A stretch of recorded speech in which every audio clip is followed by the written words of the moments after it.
இந்த திருப்பலி வாசகத்தின் பதிலுரை பாடல் பல்லவியாக ஆண்டவர் செய்த வியத்தகு செயல்களை நினைவு கூறுங்கள். திருப்பாடல் அதிகாரம் 105 இறைவசனம் 5.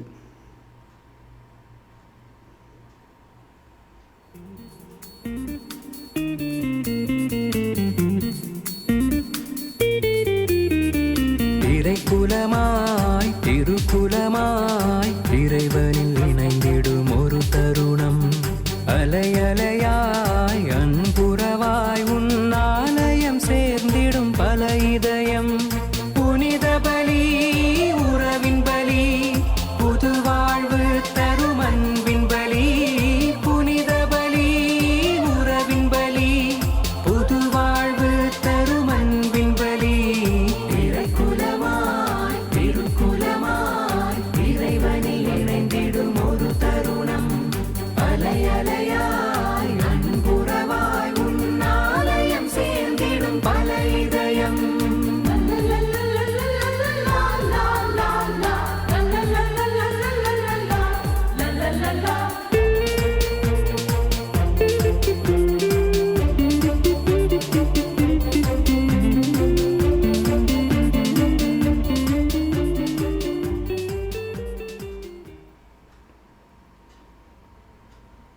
முதல் வாசகம். இதோ வருகிறான் கனவின் மன்னன், வாருங்கள் அவனை கொன்று போடுவோம். தொடக்க நூலிருந்து வாசகம் அதிகாரம் 37 இறைவசனம் 3 முதல் 4 மற்றும் 12 முதல் 13, 17 முதல் 28 முடிய.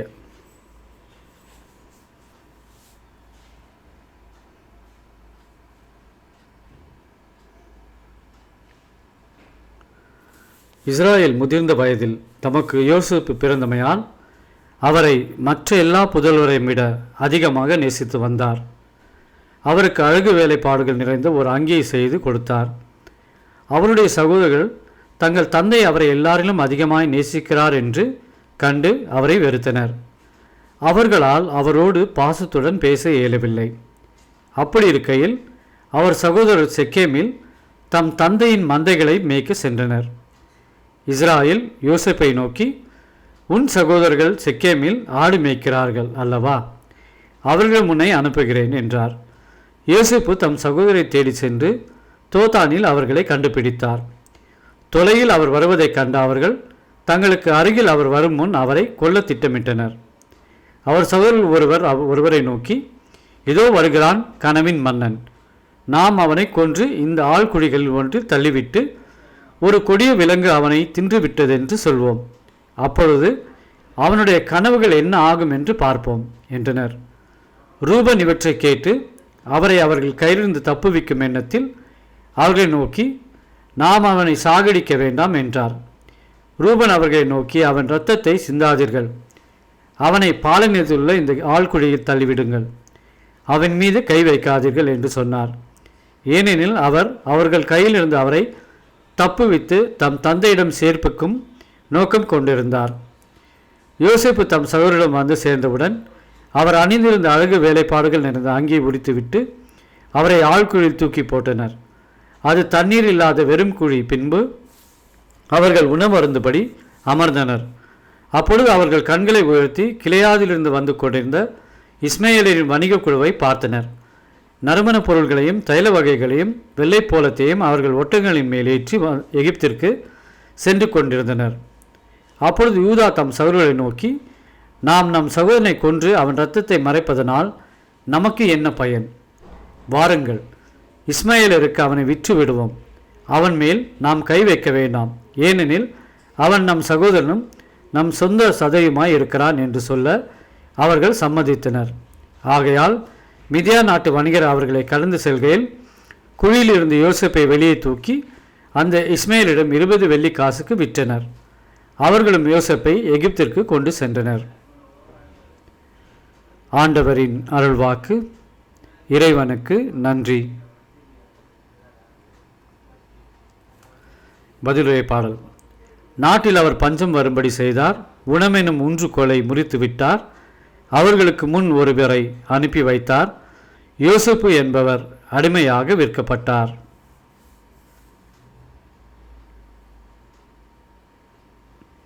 பல்லவி. ஆண்டவர் செய்த வியத்தகு செயல்களை நினைவு கூறுங்கள்.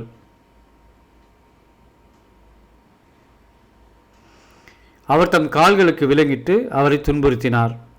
அவர் தம் கழுத்தில் இரும்பு பட்டையை மாட்டினார். காலம் வந்தது, அவர் உரைத்து நிறைவேறிற்று. ஆண்டவரின் வார்த்தை அவர் உண்மையானவர் என மெய்ப்பித்தது.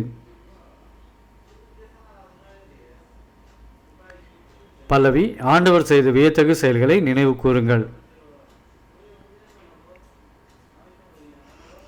மன்னர் ஆள் அனுப்பி அவரை விடுதலை செய்தார். மக்களினங்களின் தலைவர் அவருக்கு விடுதலை அளித்தார்.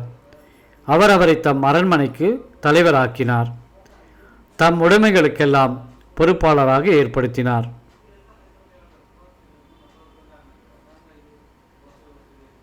பல்லவி.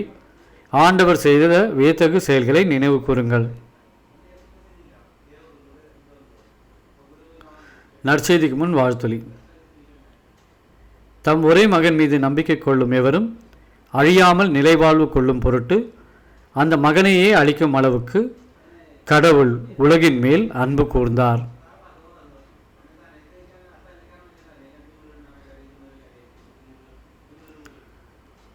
நற்செய்தி வாசகம். இவன்தான் சொத்துக்கு உரியவன், வாருங்கள் நாம் இவனை கொன்று போடுவோம்.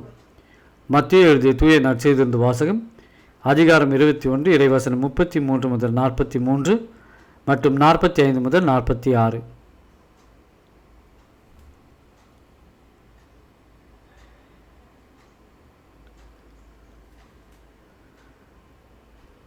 அக்காலத்தில் இயேசு தலைமை குருக்களையும் மக்களின் மூப்பர்களையும் நோக்கி கூறியது: மேலும் ஒரு உவமையை கேளுங்கள். நிலக்கிழார் ஒருவர் ஒரு திராட்சை தோட்டம் போட்டு சுற்றிலும் வேலி அடைத்து அதில் பிழிவு குழி வெட்டி ஒரு காவல் மாடமும் கட்டினார். பின்பு தோட்ட தொழிலாளர்களிடம் அதை குத்தகைக்கு விட்டுவிட்டு நெடு பயணம் மேற்கொண்டார். பழம் பறிக்கும் காலம் நெருங்கி வந்தபோது அவர் தமக்கு சேர வேண்டிய பழங்களை பெற்று வரும்படி தம் பணியாளர்களை அத்தோட்ட தொழிலாளர்களிடம் அனுப்பினார். தோட்ட தொழிலாளர்களோ அவருடைய பணியாளர்களை பிடித்து ஒருவரை நைய புடைந்தார்கள், ஒருவரை கொலை செய்தார்கள், ஒருவரை கல்லால் எறிந்தார்கள். மீண்டும் அவர் முதலில் அனுப்பியவர்களை விட மிகுதியான வேறு சில பணியாளர்களை அனுப்பினார். அவர்களுக்கும் அப்படியே அவர்கள் செய்தார்கள். தம் மகனை மதிப்பார்கள் என்று அவர் நினைத்து கொண்டு அவரை இறுதியாக அவர்களிடம் அனுப்பினார். அம்மகனை கண்டபோது தோட்ட தொழிலாளர்கள், இவன்தான் சொத்துக்கு உரியவன், வாருங்கள் நாம் இவனை கொன்று போடுவோம், அப்போது இவன் சொத்து நமக்கு கிடைக்கும் என்று தங்களிடையே பேசிக்கொண்டார்கள். பின்பு அவர்கள் அவரை பிடித்து திராட்சை தோட்டத்திற்கு வெளியே தள்ளி கொன்று போட்டார்கள். எனவே திராட்சை தோட்ட உரிமையாளர் வரும்போது அத்தொழிலாளர்களை என்ன செய்வார் என இயேசு கேட்டார். அவர்கள் அவரிடம், அத்தீயோரை ஈவிரக்கமின்றி ஒழித்து விடுவார், உரிய காலத்தில் தமக்கு சேர வேண்டிய பங்கை கொடுக்க முன்வரும் வேறு தோட்ட தொழிலாளர்களுக்கு அத்திராட்சை தோட்டத்தை குத்தகைக்கு விடுவார் என்றார்கள். இயேசு அவர்களிடம், கட்டுவோர் புறக்கணித்த கல்லே கட்டடத்துக்கு மூளைக்கல் ஆயிற்று, ஆண்டவரால் இது நிகழ்ந்துள்ளது, நம் கண்களுக்கு இது வியப்பாயிற்று என்று நீங்கள் மறைநூலில் ஒருபோதும் வாசித்தது இல்லையா? எனவே உங்களிடமிருந்து இறையாட்சி அகற்றப்படும், அவ்வாட்சிக்கு ஏற்ற முறையில் செயல்படும் ஒரு மக்களினத்தார் அதற்கு உட்படுவர் என நான் உங்களுக்கு சொல்கிறேன்.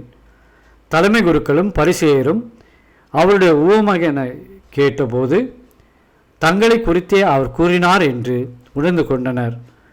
அவர்கள் அவரை பிடிக்க வழி தேடியும் மக்கள் கூட்டத்தினர் அவரை இறைவாக்கினர் என்று கருதியதால் அவர்களுக்கு அஞ்சினார்கள்.